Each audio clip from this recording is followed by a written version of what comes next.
Today, I bring you a charming new mystery featuring none other than the brilliant Hercule Poirot, the world's most famous Belgian detective, created by Agatha Christie. This case is filled with twists, clever clues, and Poirot's signature little grey cells at work. Make yourself comfortable, and let's unravel this elegant puzzle together. And if you'd like, leave a quick comment and tell me where you're joining from. It's always a pleasure to know where our little detective community is tuning in from. Now let's get started. It was one of those tranquil London afternoons when the city, exhausted from a week of activity, seemed to rest beneath a blanket of springtime calm. I found myself once more seated across from my old friend Hercule Poirot in his immaculate flat at Whitehaven Mansions. The little Belgian sat, as always, perfectly composed. Legs crossed, a silver moustache glinting in the sunlight as he stirred his tisane with maddening precision. "Tea, Hastings?" he asked, arching an eyebrow as if the offer were a test of character. "Don't mind if I do," I replied, taking the cup with gratitude. Though I must admit, I rather miss a proper English brew.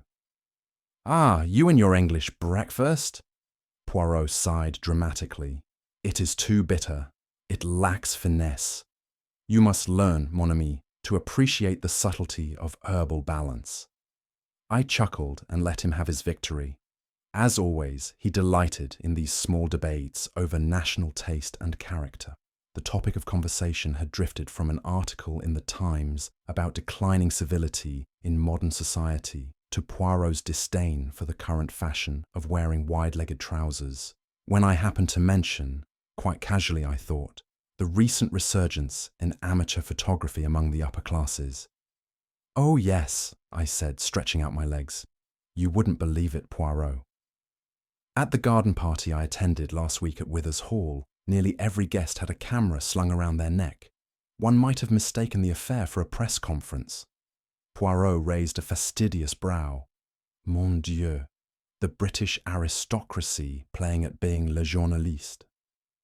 Well, one of them, a rather spirited young lady named Dorothy Painswick, even offered to take a group portrait.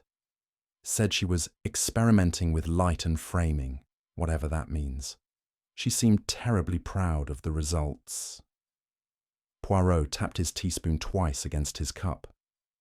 "It is curious, Hastings.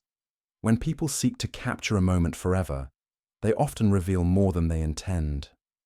One must ask, what do they hope to preserve, and what do they hope to conceal?" I had no reply for that. At the time, I thought it merely another of his cryptic musings. I could not yet know how much weight his words would soon carry. Later that afternoon, as I fumbled through my satchel in search of my notebook, I came across the photograph in question. It was a glossy black and white print, recently delivered by post. I offered it to Poirot, somewhat absent-mindedly. "Here, it just arrived this morning. The group portrait I told you about. Not bad, I think, considering it was taken by an amateur." Poirot took the photograph delicately, as if it were a rare manuscript. He studied it with interest, tilting it this way and that to catch the light. The image depicted a semicircle of people standing in front of a great elm tree on the manicured lawns of Withers Hall. Colonel Withers stood proudly in the centre, his military moustache bristling, with his much younger wife, Eleanor, seated beside him. To their left was Edgar Molyneux, the late financier, looking as if he had been caught mid-thought.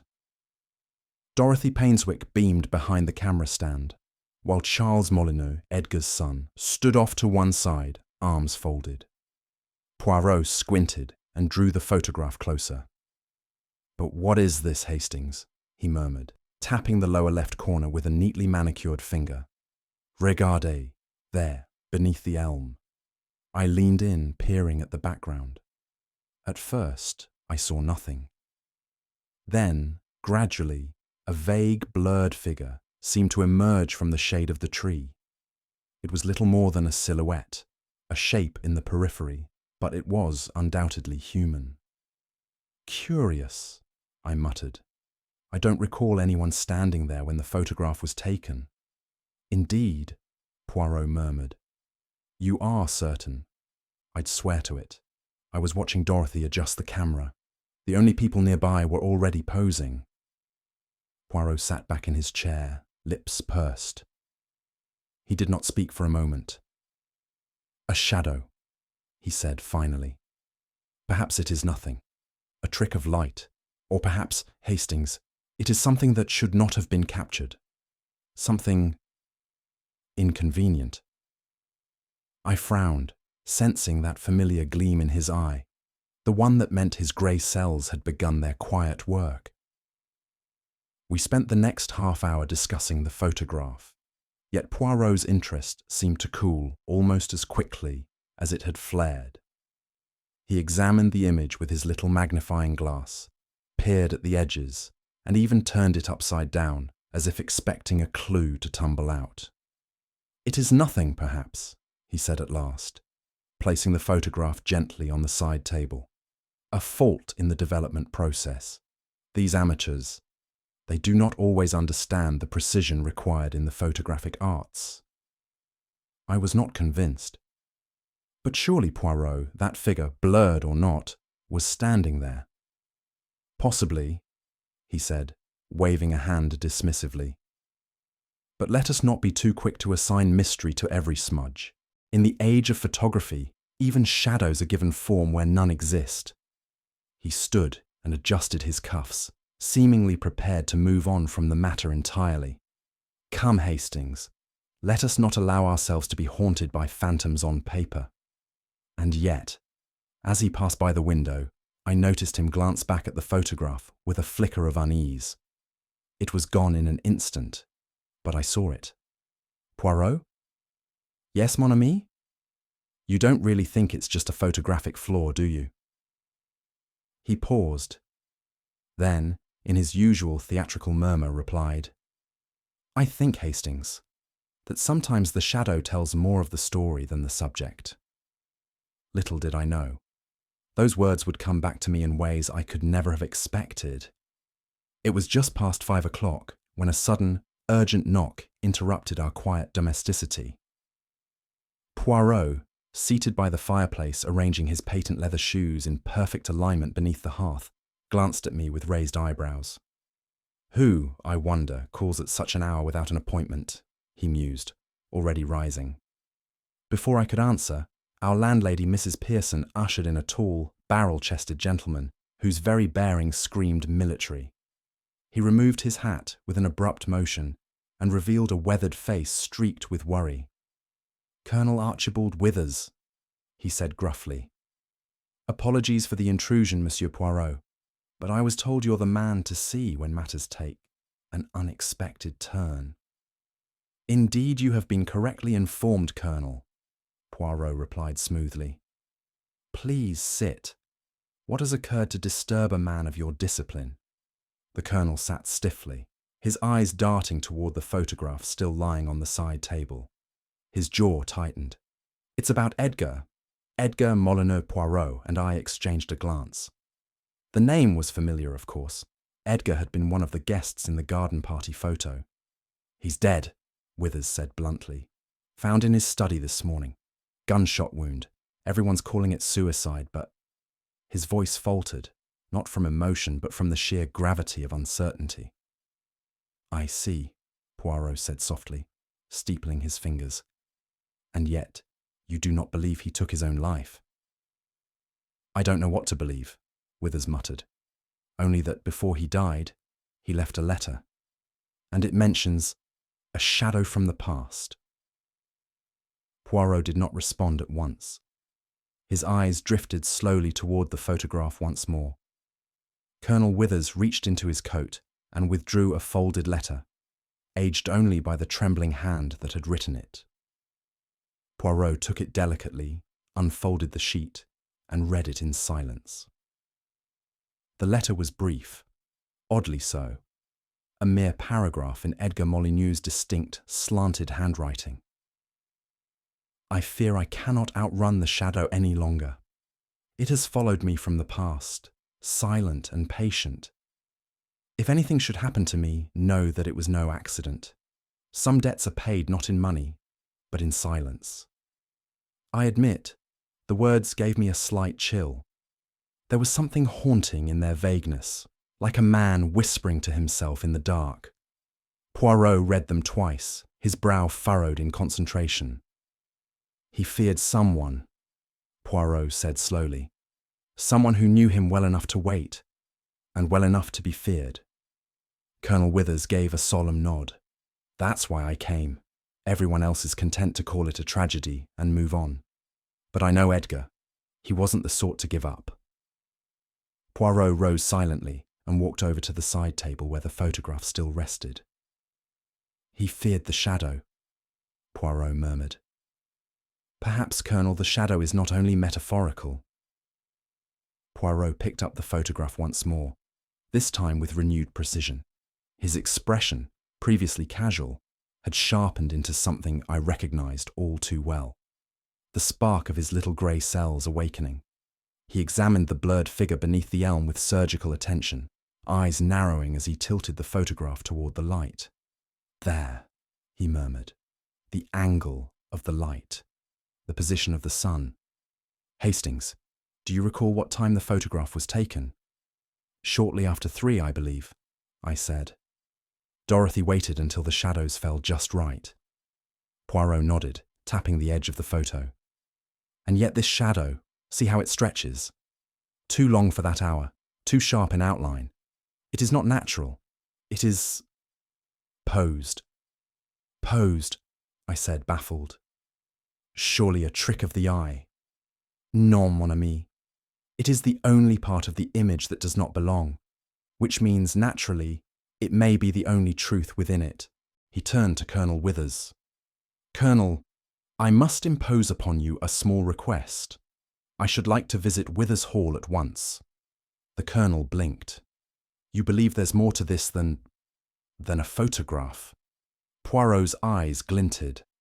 Oh, mais oui. The photograph is only the beginning. The next morning, with the sun filtering weakly through a veil of grey clouds, Poirot and I boarded the early train from Paddington. Our destination, Withers Hall, an imposing country estate nestled amidst the rolling greenery of Kent. The journey was swift and, for the most part, uneventful. Save for Poirot's insistence on rearranging the placement of our teacups on the table to achieve what he referred to as visual equilibrium. Order, Hastings, he said, tapping his spoon delicately against the saucer. Even in the smallest of things, it is the mirror of the mind. And in this matter, I sense disorder masquerading as order. I wasn't entirely sure what he meant, but I had long ago learned not to interrupt him when he was philosophizing. Besides, we had arrived.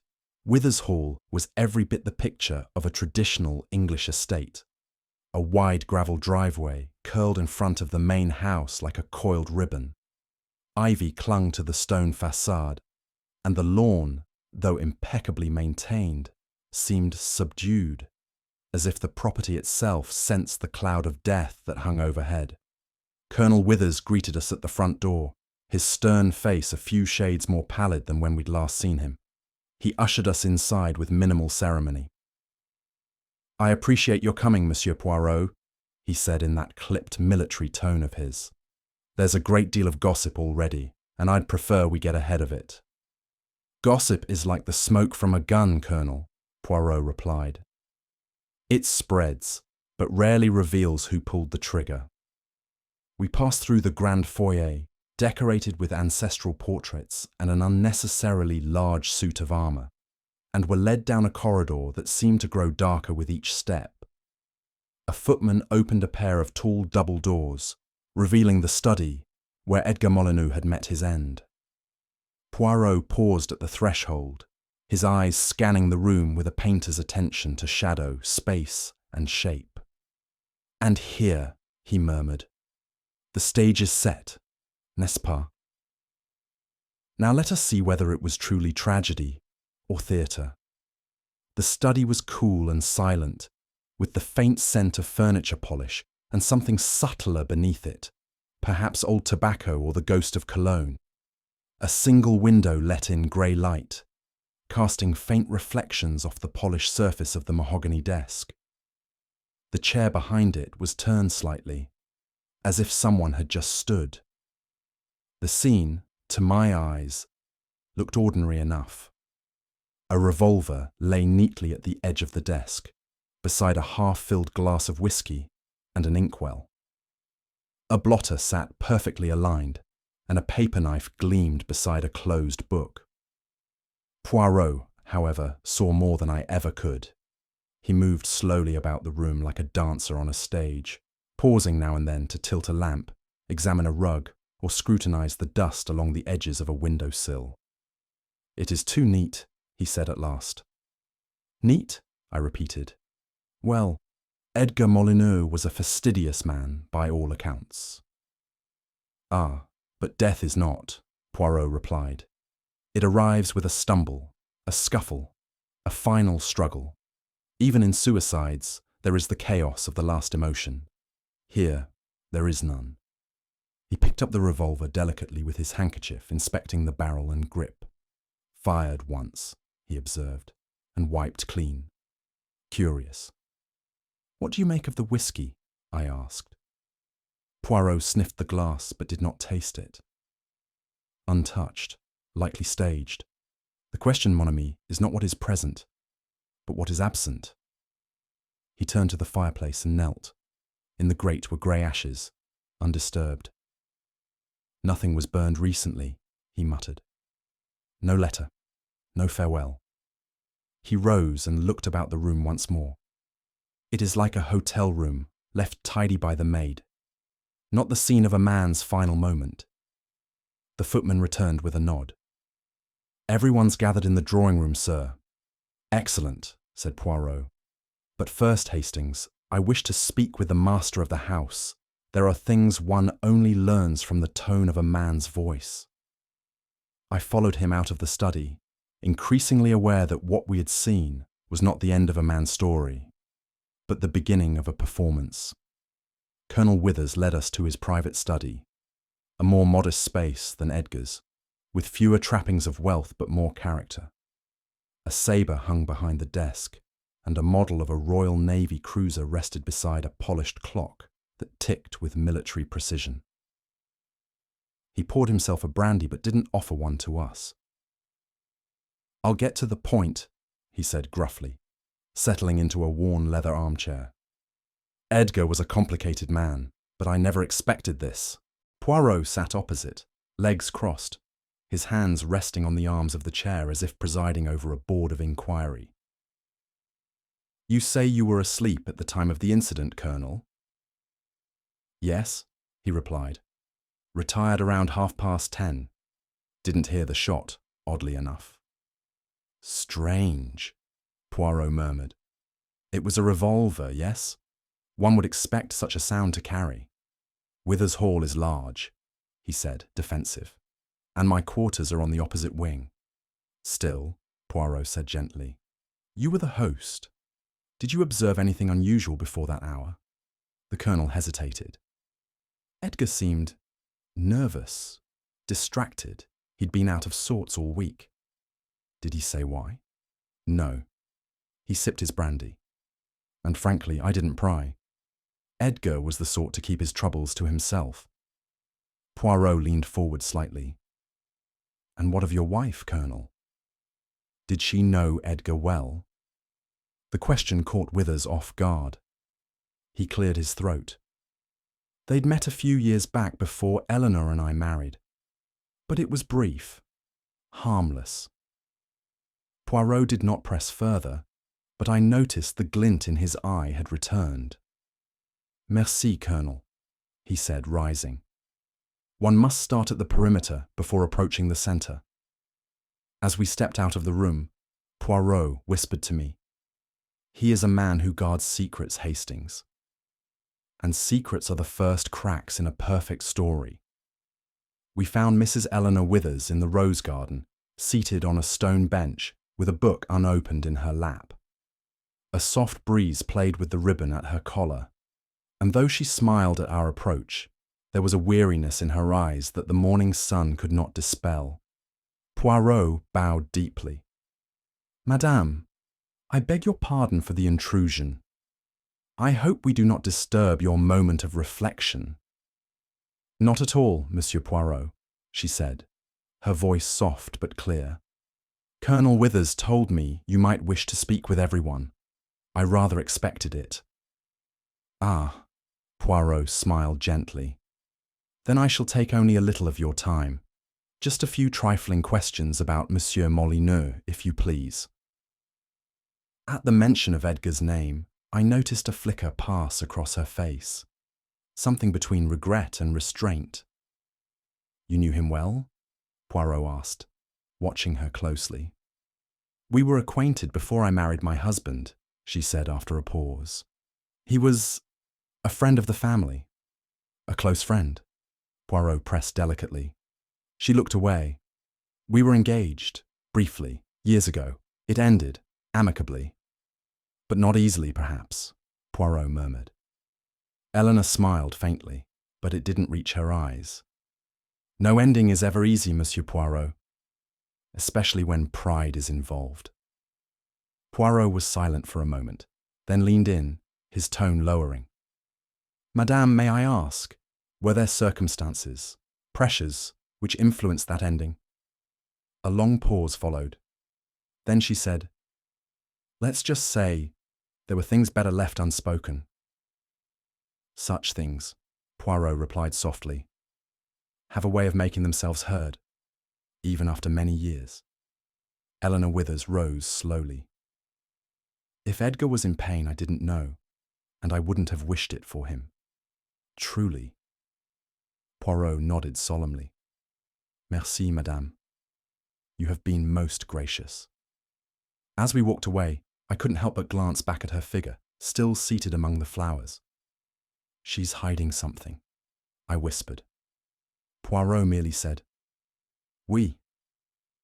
But whether it is guilt or sorrow, that is what we must discover. Our next encounter took place in the library. A room of dark wood, thick carpets, and the slightly musty scent of rarely used leather-bound volumes. Charles Molyneux stood by the window, staring out at the hedges with a brooding intensity. Mr. Molyneux, I said cheerfully, thank you for agreeing to speak with us. He didn't turn around. Didn't have much of a choice, did I? Poirot stepped forward, unbothered. We seek only the truth, monsieur, not accusations. Charles finally turned. He was a tall, lean man in his late 20s, with a hardened jaw and an expression that suggested he'd seen more of the world than most men his age. Or perhaps, more of its disappointment. You'll want to know about my father, he said flatly. Everyone does. Always did. Poirot nodded. It is true, then, that there were tensions between you? Charles laughed, a short, bitter sound. Tensions? We barely spoke, and when we did, it was shouting. He didn't approve of my work, or my opinions, or my choice in friends. And you? Poirot asked. What did you think of him? Charles looked straight at him. I thought he was a cold, controlling bastard who hid behind manners and money. There was silence after that. Poirot did not flinch. And yet, Charles continued, the night before he died, he called me into his study. Apologized. Said he wanted to make things right. First time he'd said anything kind to me in years. That must have meant something, I offered. It did. But now he's gone, and everyone looks at me like I put the gun in his hand. Poirot tilted his head. Did you, monsieur? Charles' jaw tightened. Number and I resent the implication. Poirot bowed slightly. Of course. One final question. Where were you at the time of his death? Writing letters. I've been planning a trip abroad, Portugal. Ask anyone. I was in my room all night. As we left, Poirot whispered, He is angry, oui, but beneath the anger, something does not align. He speaks of resentment, yet wears guilt. Dorothy Painswick was waiting for us in the drawing room, perched on the edge of an armchair, as if unsure whether to sit or flee. She was a woman in her early 30s, stylish in a modern, artistic sort of way, with sharp features and restless eyes. "Oh," she said when we entered. "I suppose it's my turn now, is it?" Poirot gave a courteous nod. "Mademoiselle Panswick, merci for your patience. It is not an interrogation, merely a conversation." She smoothed her skirt nervously. "It's just all this. It's dreadful. Poor Mr. Molyneux. I never imagined something like this would happen after a simple garden party." Poirot took the seat opposite her. "You were the one who took the photograph, oui?" "Yes," she said. "I've been practicing with a new lens. Edgar encouraged it. He said photography was the art of hidden truths." "Indeed," Poirot smiled thinly. "Did you notice anything unusual that day?" She hesitated. "I don't know. Maybe. There was something odd near the elm tree, a shape. I thought it might have been someone walking past, but, she bit her lip. "Well, later that evening, someone asked to see the negatives. They said there was a problem with one of the images, that it might make someone look bad." "Who asked?" She looked away. "I can't say." I promised. Poirot's gaze narrowed slightly. "Sometimes, mademoiselle, a promise made in kindness becomes a shield for cruelty." She shifted in her seat, visibly uncomfortable. "Merci," Poirot said. "You have helped more than you know."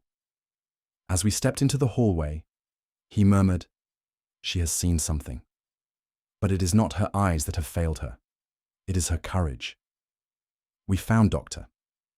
Lindley seated in the conservatory, calmly reading a gardening journal, as though nothing had occurred to disturb the routine of Withers Hall. A lean, sharp-featured man in his early 60s, he had the dry precision of someone accustomed to facts and finality. He greeted us with a measured nod, his spectacles glinting in the glass-filtered light. "Ah, Dr. Lindley," Poirot said warmly. "We are grateful for a few minutes of your time." "I imagined you'd come round sooner or later," Lindley replied coolly, "though I'm not sure what more I can tell you." "You were the first to discover Monsieur Molyneux's body, were you not?" Poirot asked. "Yes. I was taking a stroll around the gardens after midnight and saw the light still on in Edgar's study. Thought it strange. He was usually asleep by 10. When I looked in through the side window, I saw him slumped in the chair. The revolver on the desk told me all I needed." "You did not hear the gunshot?" I asked. He shook his head. "Strangely enough, no. And I have sharp hearing. Must have been muffled." Poirot tilted his head. "And the time, monsieur? When you made this discovery?" "Shortly after midnight. I called the colonel at once." Poirot nodded slowly, then said, almost too casually, "Curious. You say the curtains were drawn back, but according to the footman, they were found closed in the morning." Lindley blinked, just once. "I may be mistaken. It was dark." "Ah," said Poirot softly. "But it is the little details, Doctor, that matter most, especially when the big ones are so convenient." Lindley's mouth tightened, but he said nothing further. As we left, Poirot muttered, "A man trained to observe life and death. Yet he confuses a curtain. Non, Hastings, c'est louche." We returned to the drawing room later that afternoon, where Dorothy Painswick had laid out her photography equipment across a polished oak table. The afternoon sun cast long shadows through the high windows, lending the moment a kind of theatrical gravitas. Poirot, ever precise, arranged the prints and negatives in a symmetrical fan before settling into the armchair with steepled fingers. "Now, mademoiselle," he said, "let us look together at what the lens has captured and what it has not." Dorothy, visibly nervous, retrieved the original camera and handed over the strip of negatives. "These are the unaltered ones," she said. "The ones I used to develop the print I sent to Mr. Hastings Poirot slid on a pair of white gloves with exaggerated care. You will forgive me. The oils of the fingers, they interfere with truth. He lifted the negatives, holding them to the light. His gaze was unblinking, clinical, and oddly reverent. Hastings, he said at last. Come. Regardez. I stepped beside him and peered at the faint, ghostly images strung along the film. The familiar scene of the group under the elm emerged in miniature. There, he said, tapping one frame with a gloved finger. Do you see it? Indeed I did. The shadowy figure, far clearer in this negative than in the developed print, stood quite distinctly behind the group, partially obscured by the trunk of the elm tree. But this is different, I said.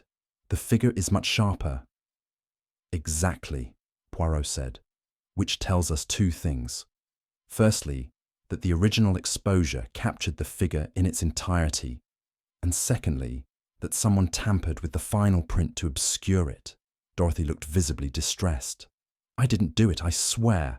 I handed the negatives over to someone who said they would help me retouch the contrast. I thought it was for artistic effect. And who was this someone? Poirot asked gently. She hesitated. Dr. Lindley. He said the figure might cause unnecessary questions, that people would invent gossip. Ah, Poirot whispered, and in removing the shadow, he removed the most important detail of all. Poirot studied the negative again, more intensely now.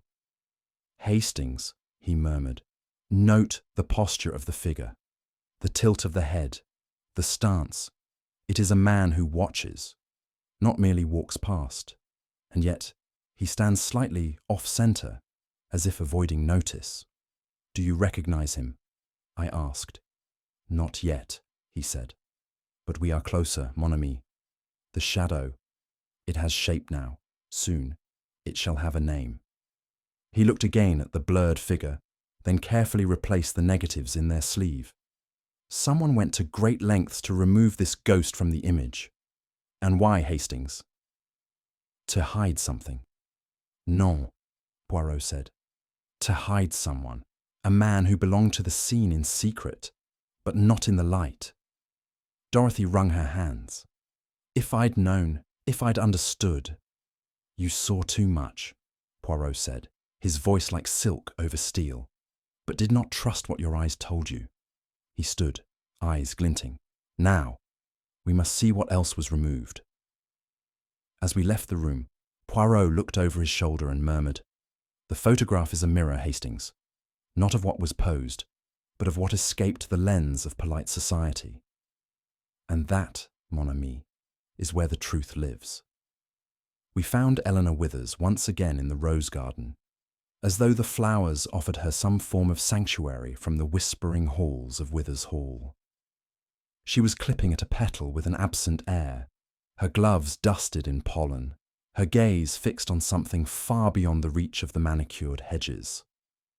Poirot approached gently, his tone uncharacteristically soft. Madame, he began, I wonder if I might trespass upon your graciousness one more time. She looked up at us, and though she smiled, it was tight and tired. I suppose I should have expected it. Nothing stays buried here, does it? Only the things that wish to be found, Poirot replied cryptically.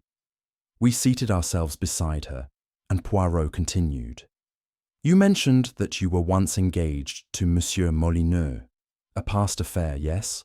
Forgotten, perhaps, but not, I think, without consequence. I ended it, she said quietly, almost too quietly, not because I stopped caring for him, but because he gave me no choice. Poirot leaned in ever so slightly. Because of something he held over you. Her hand paused over a thorn. Not over me, she said, over someone else. My father had business ties to Edgar. He threatened to expose a scandal from years ago unless I broke the engagement. He said I was too young to understand what disgrace meant. And so you sacrificed your happiness? Poirot asked gently. She nodded. And he never let me forget it. Even after I married Colonel Withers, every visit, every conversation. It was as if he relished the power he still had over me. Poirot tilted his head. And did that power grow heavier with time? It turned into something else, she whispered. Regret or guilt. I don't know whose it was anymore. Poirot stood slowly. Thank you, madame.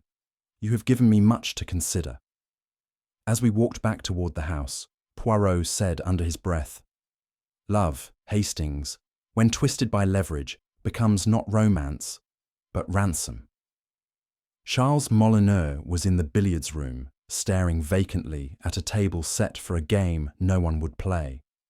The cues were perfectly racked and the balls untouched, waiting for action that would never come. He turned as we entered, a look of exhausted defiance in his eyes. I suppose you want to ask if I killed my father, he said flatly. Non, Poirot replied. I am here to ask what you would have lost if he had lived. Charles blinked. What sort of question is that? A very important one, said Poirot, because, mon cher, motive often lies not in what one gains, but in what one fears to lose. Charles looked away, jaw clenched. He was cutting me off, he said at last. He'd said as much during our last argument, told me I was a disgrace to the Molyneux name, called my travels frivolous, my politics juvenile. And yet, Poirot said gently, you stayed. You came to the party, Charles gave a bitter laugh. Because I hoped, just once he might see me. Not the failure, me. And that night, he did. He asked me into the study, said he'd made a mistake, that maybe we should talk properly, like father and son. Poirot's eyes sharpened. When did this occur? Just after dinner, before the others went to the drawing room. And how long did you speak? Only a few minutes. I was too stunned to say much. Poirot nodded slowly. And then? I went back to my room and wrote letters. I didn't see him again. Poirot said nothing for a long moment. Then softly, It is a curious thing, monsieur. Often, when a man finally speaks truth, he signs his own death warrant. Charles paled. What are you suggesting? Nothing yet, said Poirot. But I begin to wonder if someone overheard your reconciliation and feared what truths might next be spoken. It was after supper that Poirot requested to see Dorothy Painswick once more. She arrived looking anxious, her hands clasped tightly, as though expecting judgment in place of conversation. Miss Painswick, Poirot began, we must speak plainly. Time, as they say, is not our ally. I've already told you everything I know, she said, voice trembling. Non, mademoiselle, Poirot said kindly. You have told us everything you are comfortable admitting, but the truth, la vérité, is rarely comfortable. Dorothy looked down. I didn't want to get involved. No one ever does, he said gently. Yet here we are. She swallowed. I saw someone, that night, leaving the study. It was late, close to midnight, I think. I couldn't sleep. I went outside to get some air. I saw the figure coming out through the garden door and slipping away into the hedges. Poirot's expression remained unreadable. Did you see who it was? It was too dark, but the figure was tall. Male, I think. He moved like he didn't want to be seen. Why did you not say this before? I thought, what if it was someone with a good reason to be there? I didn't want to stir trouble, and when they said it was suicide, well, I believed them. Poirot stood and paced slowly, his hands behind his back. There is a type of courage, mademoiselle, that does not shout. It whispers. It says, speak, even when it would be easier not to. You have found it today. Dorothy looked close to tears. Do you think it was the killer? I think, Poirot said, that you saw a man leaving the scene of a death. Whether he caused it, or merely witnessed it, we must now discover. As we left, Poirot turned to me and said in a low voice, We now know there was a visitor in the night. and that visitor did not use the front door. Later that evening, Poirot requested another private word with Colonel Withers. We were led once more into his study, a room that seemed even more rigid and masculine under the dim amber glow of the lamps. The Colonel stood at attention by the fireplace, as though awaiting a court-martial. "Colonel," Poirot began, "I must ask you a question that may seem indelicate, but I beg you to indulge me. The revolver, found beside Monsieur Molyneux, do you recognize it?" Withers narrowed his eyes. "I do." "It is yours, n'est-ce pas?" Poirot asked softly. "Yes," he said after a pause. "A Webley Mark IV. I keep it locked in the drawer of my writing desk." "And was it missing?"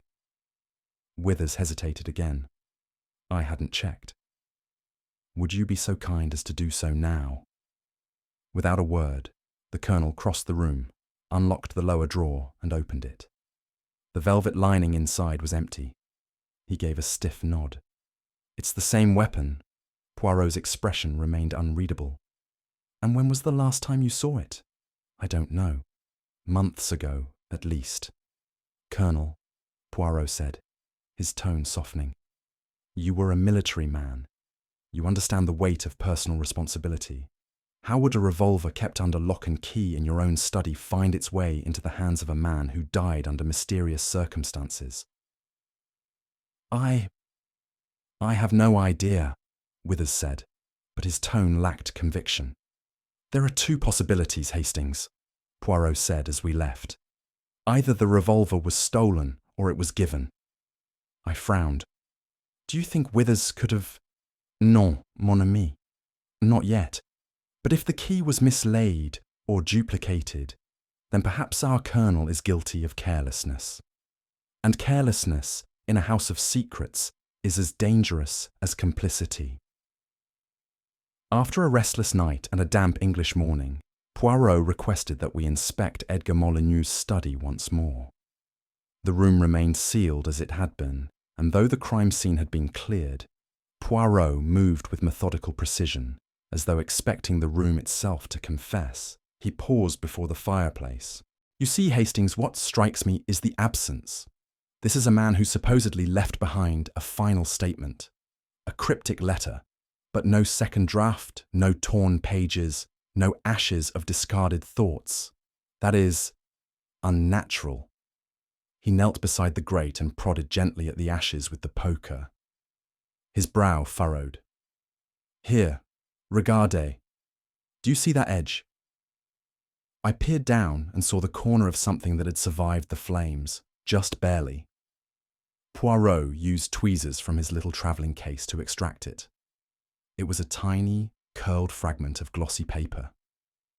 And on it, unmistakably, was a printed corner, the edge of a sleeve and the faintest blur of a shadowed figure. "A photograph?" I said. Poirot nodded. "Part of one." Dorothy Painswick was called in immediately. Upon examining it, she gasped. "This is from the same roll I developed. It's the same paper stock I use, but I never saw this print." "So someone else developed it," Poirot said. Dorothy's face paled. "Or reprinted it. Someone with access to chemicals, and a reason to make sure it never saw the light of day." I saw Poirot's eyes glint. "And what is destroyed, Hastings, is often more telling than what is preserved." He examined the ash again. It was not fully burned. The fire was lit in haste, perhaps by someone nervous or interrupted. "Interrupted?" I echoed. Poirot smiled. "Ah, mon ami, do you not see? If this was the only copy, then its destruction had to be swift. But why burn a photograph unless it showed something one cannot afford to be seen?" "Another shadow?" I asked. He nodded. "Not a trick of the light, but a witness." Poirot's next visit was to the guest wing, where Dr. Lindley had taken up temporary residence following the incident. We found him in his room, tying his cravat before a small mirror with practiced indifference. "Doctor," Poirot said politely, "we have come not to disturb you, but to understand the details that matter most." Lindley turned. You suspect me again, do you? Suspect? Non, Poirot said with a smile. I simply do not wish to overlook you. The room was tidy, almost unnaturally so. A black medical bag sat on the writing table, half opened. With quiet formality, Poirot stepped towards it. May I? He asked. Lindley gave a short nod. Poirot opened the bag gently and began removing the standard contents: a stethoscope, a folded lab coat, a notebook of patient observations, and a small cloth, soaked faintly in a yellowish tint. Poirot's fingers paused on the cloth. This, he said, is not used in medicine, is it? Lindley shrugged. A general cleaning rag. Yet it smells faintly of developer fluid, the type used in darkroom processes. I wouldn't know, Lindley said coolly. Perhaps, Poirot said, but you do have a laboratory in your practice, do you not? Lindley's face remained unreadable. Of course, it's standard. And perhaps access to photographic chemicals. I imagine so. Poirot folded the cloth neatly and replaced it in the bag. Doctor, you were the one who offered to help Miss Painswick adjust her photograph, did you not? Lindley did not respond. It is a curious thing, Poirot said softly, that a doctor with no known interest in photography would take such interest in a photograph, unless he feared what it might show. There was a long silence. Then Lindley said, I acted only to prevent scandal. Edgar was a man with enemies. A blurred figure in the background could be misinterpreted. Indeed, said Poirot. But only if that figure was not supposed to be there. As we exited the room, I muttered, he's hiding something. Oui, Poirot said. And do you know what else he hides, Hastings? What? Poirot's smile was razor-sharp. His fear, it leaks from his voice, his silence, even the corners of his bag. By mid-afternoon, I was well and truly baffled. We had spoken to each guest, unearthed hidden romances, bitter resentments, and even tampered photographs. And yet the pieces refused to fall into place. It was like trying to complete a jigsaw with half the edges missing. As Poirot and I sat once more in the drawing room, I gave voice to my frustration. I say, Poirot, this whole business makes no sense. Everyone had a motive, yet nothing adds up. If it was murder, why stage a suicide so meticulously? And if it was suicide, why all this talk of shadows and threats from the past? Poirot, seated opposite me, with his fingers pressed together beneath his chin, did not immediately reply. You are thinking too literally, mon ami, he said at last. You look at each suspect as if they hold the solution. But sometimes the truth lies not in what they do, but in what they desperately try not to say. That sounds frightfully cryptic, I muttered. Poirot gave me a small smile. Precisely. He stood and walked to the mantelpiece, gazing into the mirror above it. This case, Hastings, is like a reflection. One cannot rely on what is shown directly.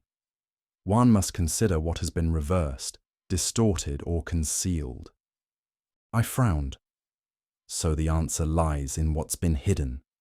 Oui, hidden in plain sight, covered by silence, erased from photographs, burned in fireplaces, muted by shame. He turned back to me, eyes glittering. The truth is not absent, Hastings. It is deliberately removed. And that, mon ami, tells me more than any confession. It was just after supper when the envelope arrived.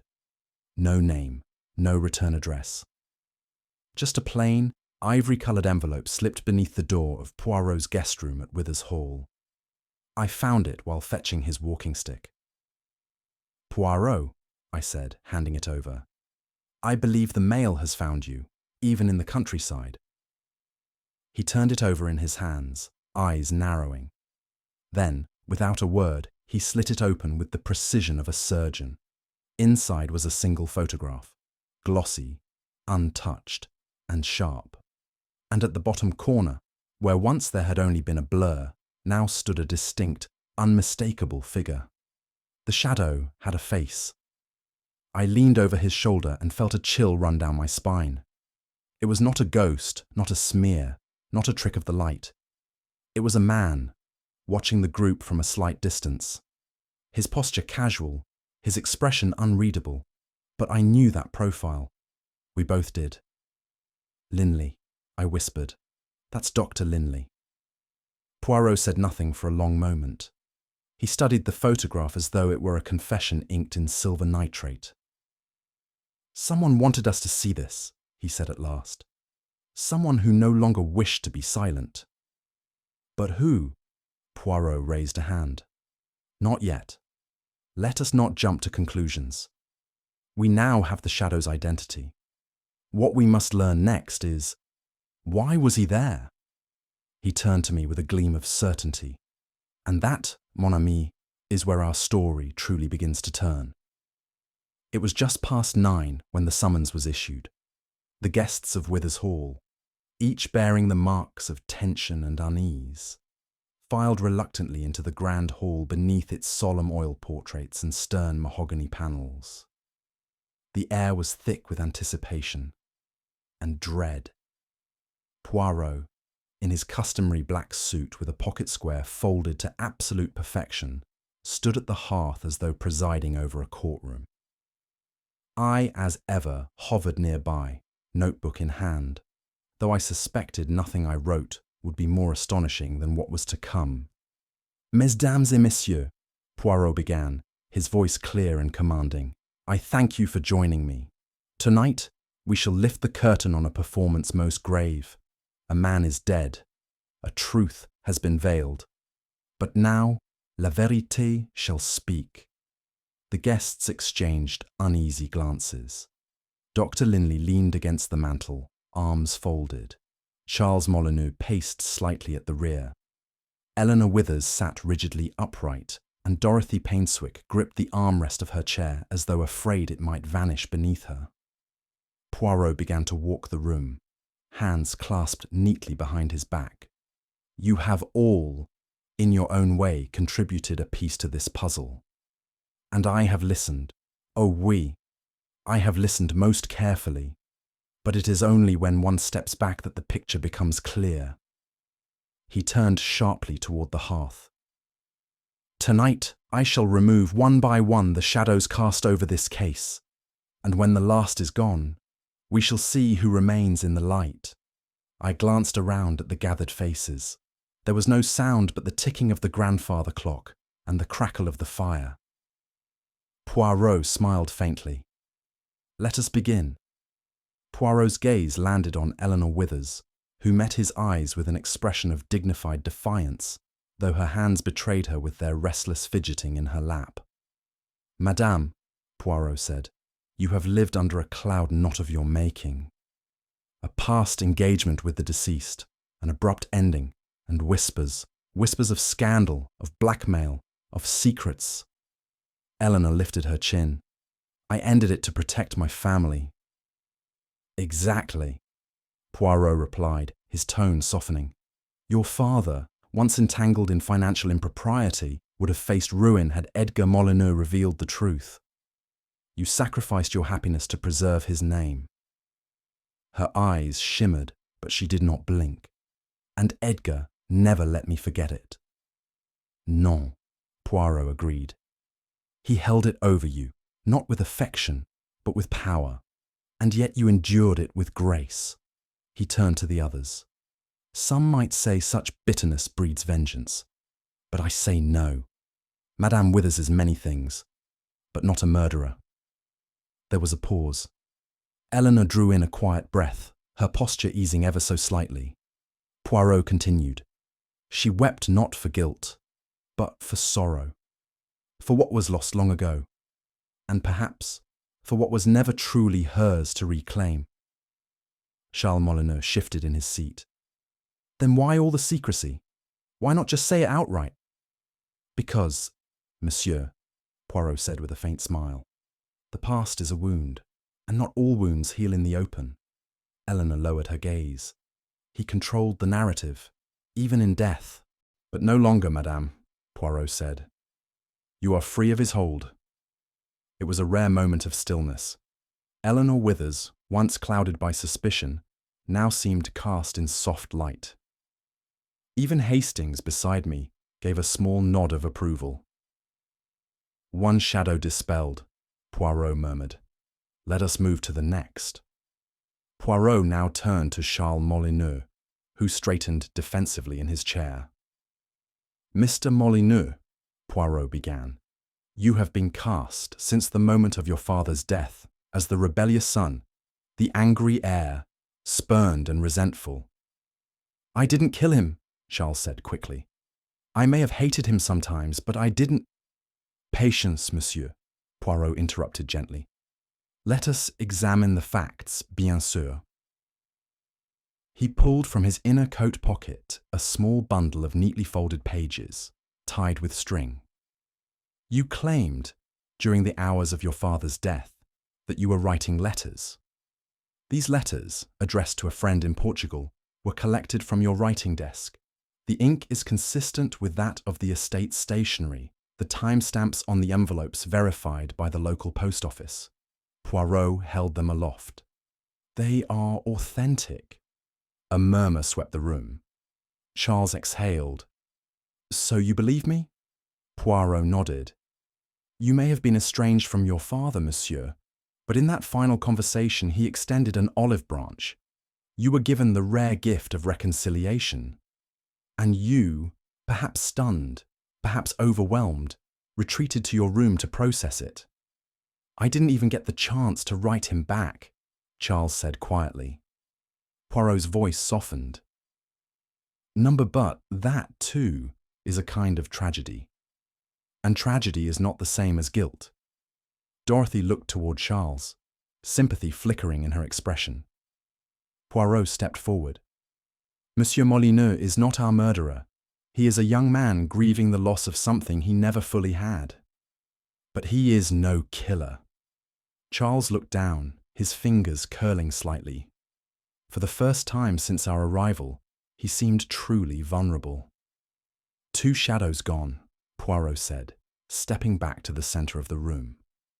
And yet one remains. The room tensed, as if the very walls had leaned in to listen.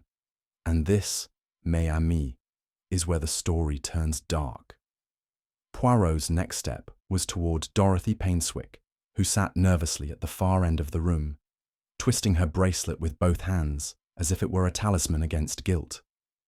Mademoiselle, Poirot said gently, in every crime there are those who act, and those who assist unwittingly, by omission or misguided loyalty. Tonight, I believe, you will tell us which you were. Dorothy's eyes flicked between Poirot and the envelope in his hand, the one containing the unaltered photograph. I didn't mean to lie, she said at last, voice trembling. I didn't destroy the truth. I only softened it. You developed the group photograph from the garden party, Poirot continued, pacing slowly before her.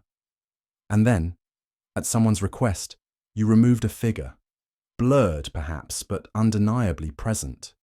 Dorothy nodded miserably. I thought it was just a favor. They said the person in the photo didn't want to be seen, that it would stir up unwanted attention. It wasn't until afterward that I wondered if there was more to it. And who asked this favor of you? Her voice was barely a whisper.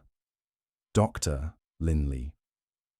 Poirot inclined his head, and he gave you the language of protection, that he wished to prevent scandal, to shield reputations. Yes, she said quickly. And I believed him. I thought I was helping, truly. Poirot's tone remained gentle. But in so doing, mademoiselle, you obscured a witness, perhaps even a killer. Dorothy's eyes filled with tears. I didn't know. I swear it. I believe you, Poirot said, but you must also understand, there is no crime so dangerous as the one disguised as kindness. A hush fell over the room. Eleanor looked away, and Charles exhaled slowly. Poirot stepped back to the center. The photograph told a lie, but not your lie. You were used, and now that lie shall be corrected. He turned slowly toward the man by the fire. The time has come to look at the shadow and see the man. Dr. Lindley, up to that moment the very picture of calm disinterest, stiffened as Poirot turned fully toward him. His chin lifted, his arms folded. But I noticed a slight tremble in the fingers, barely perceptible, but there. Doctor, Poirot began, you have served this household for many years. You are trusted, respected, a man of science. And yet, Poirot tilted his head. You have also become a man of secrets. Lindley's face showed no emotion. That's quite an accusation, Monsieur Poirot. Ah, non, not yet.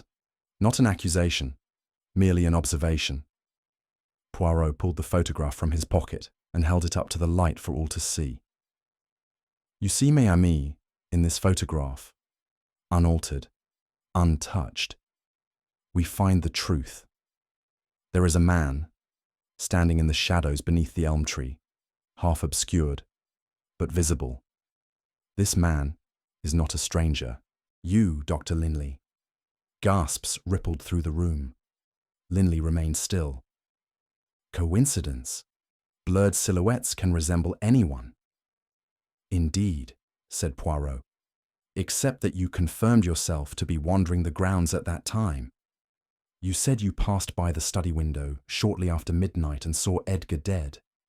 You claim to have seen the light inside and looked in. He paused. But if you were merely walking the grounds, why appear in the group photograph earlier that afternoon, lurking in the background?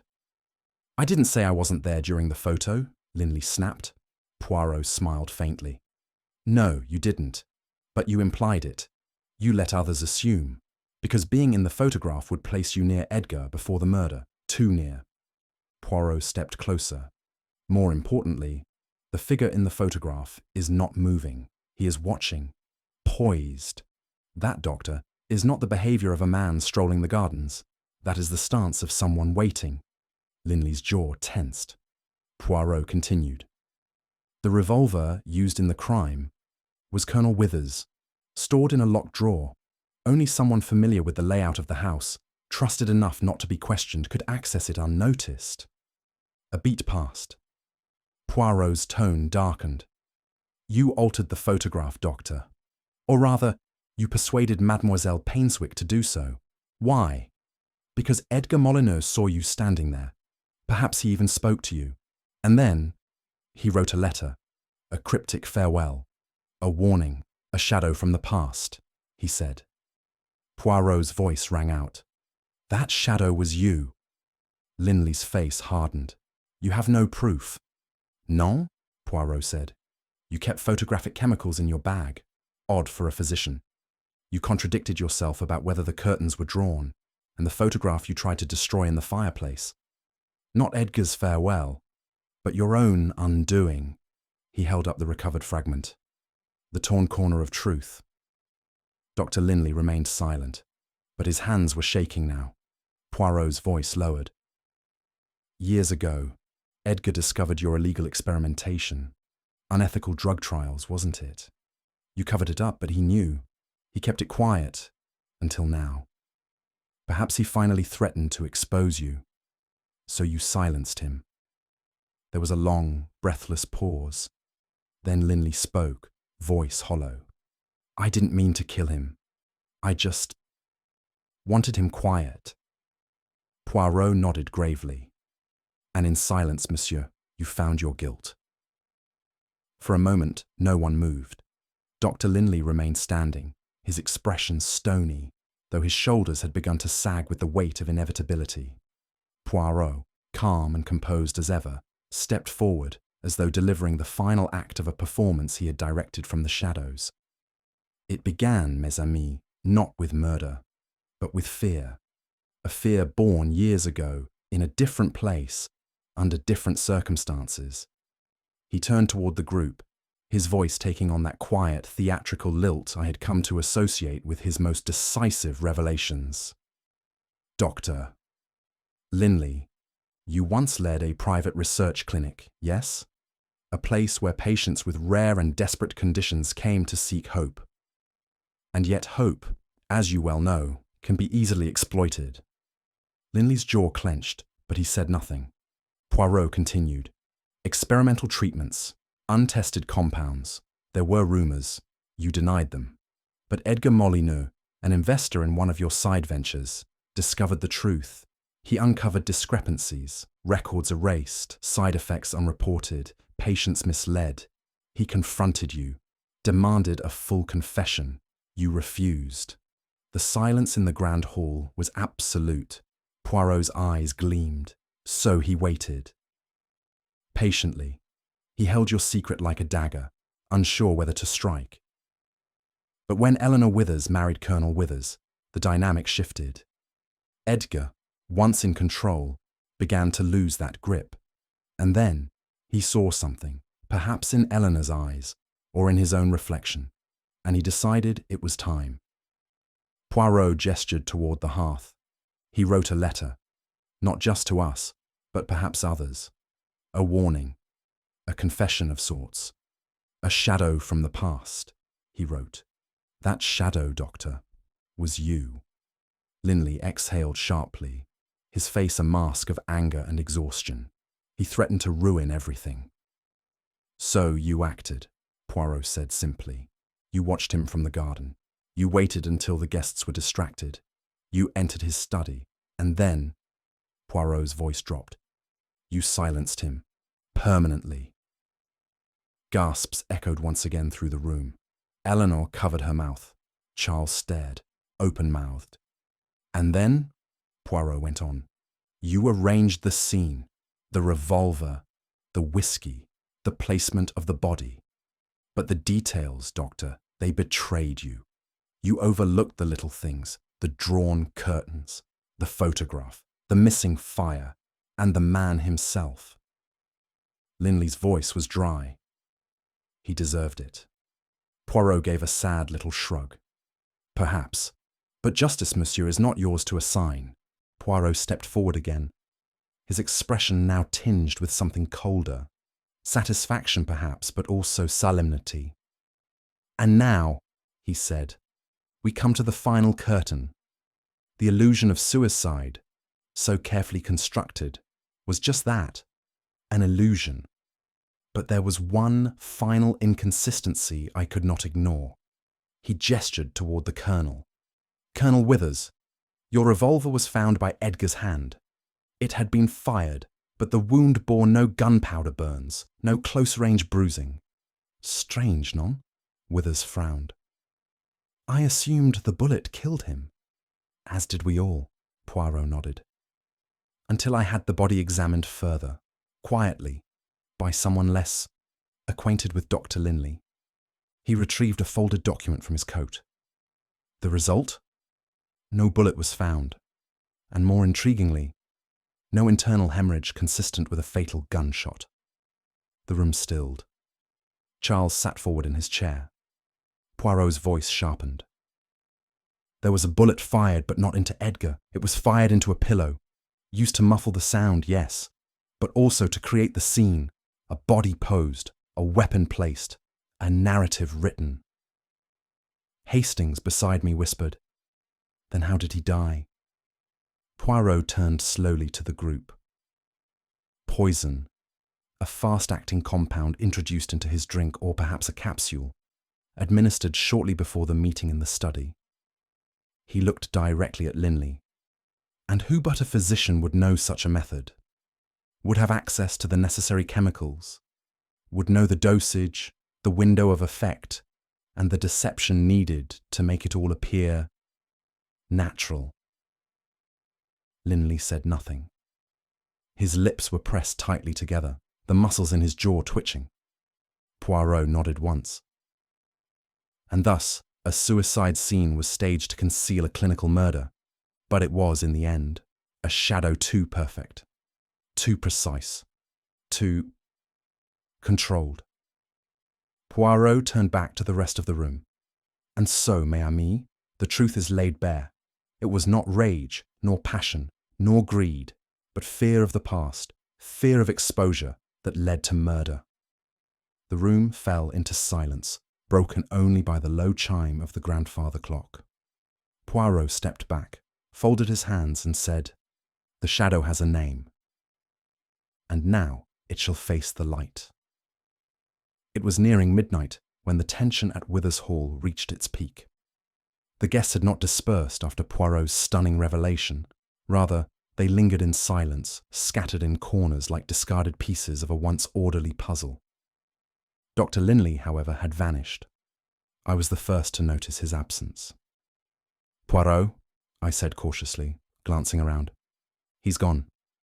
Poirot did not appear alarmed. In fact, he glanced at his watch with the mildest flicker of satisfaction. "Ah, right on time." We moved quickly, exiting through the drawing room and out onto the gravel path that led to the stables. The night air had turned crisp, a fog rising like breath from the earth. Somewhere beyond the hedgerows, the sound of quickened footsteps echoed. Then a voice rang out from the darkness. "Halt, sir!" From the shadows emerged a familiar figure in a long overcoat and bowler hat. None other than Chief Inspector Japp, lantern in hand, his constables flanking the path. Dr. Lindley had barely made it to the outer gate before he was surrounded. "I thought you'd try something foolish, Doctor," Japp said dryly. "You should have listened to Poirot." Lindley turned, breathless, his composure shattered. "You have no right—" "No?" Japp raised a brow. "You were about to disappear in the dead of night with a bag packed and train tickets to Dover in your coat. That's not the behaviour of an innocent man." Poirot stepped into the light behind them, his expression unreadable. "Non, mon cher docteur," he said. "Guilt has a rhythm. And yours, it quickens when the truth draws near." Lindley said nothing more. As the constables led him back toward the house, Japp glanced sideways at Poirot. "You always wait until the curtain drops, don't you?" Poirot smiled faintly. "The theatre of murder, mon ami. It requires a final act. I simply allow it to play out." The following morning, Withers Hall had returned to its unnatural stillness, as though the night's storm of revelation had passed and left the grounds oddly too quiet. Hastings and I sat once more in Poirot's guest quarters, tea laid out, though untouched. "I must say," I began, stirring my cup absently, "I don't know how you managed it. There were clues everywhere, but none of them quite pointed to Lindley. Not, obviously." Poirot, adjusting his cravat in the mirror, offered a smile. "Ah, Hastings, but that is where you and I differ. You seek what is present. I—" He turned, lifting a finger. "Seek what is missing." "Missing?" Poirot walked over to the desk and held up the now iconic photograph. The unedited version, the one that had revealed everything. It was not what the image contained that interested me most. It was what someone tried to remove. I leaned forward, puzzled. "You mean Lindley?" "Oui, but more than that. You see, the photograph was not just a snapshot of a party. It was a composition of secrets. Everyone posed, smiling, visible. But one man, he tried to erase himself from it. And in doing so, he told me more than he ever could with words." Poirot tapped the paper gently. "The absence, the erasure, was the confession." "I suppose," I said slowly, "it takes a peculiar kind of guilt to remove your own shadow." "Just so," Poirot nodded. Lindley understood the danger of being seen, but he underestimated the danger of being seen missing. He turned back to the mirror, brushing a speck of lint from his lapel. "It is often not the presence of a thing, Hastings, that solves the mystery. It is the silence, the shadow, the fear of discovery." I chuckled. And here I was, worried about red ink and torn letters. Poirot raised a brow. Mon ami, never fear ink. It dries, but lies, they bleed through every page. Later that morning, as we packed our things in the guest quarters of Withers Hall, I found myself eyeing the infamous photograph once more, now creased at the edges, but still disturbingly compelling. Photography, I muttered, seemed so harmless, just a memento, a bit of fun. I never imagined a shadow on a print could unravel a murder.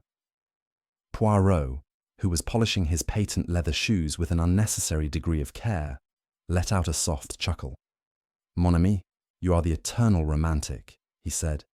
To you, a photograph is a memory, frozen in time. To me, it is a confession.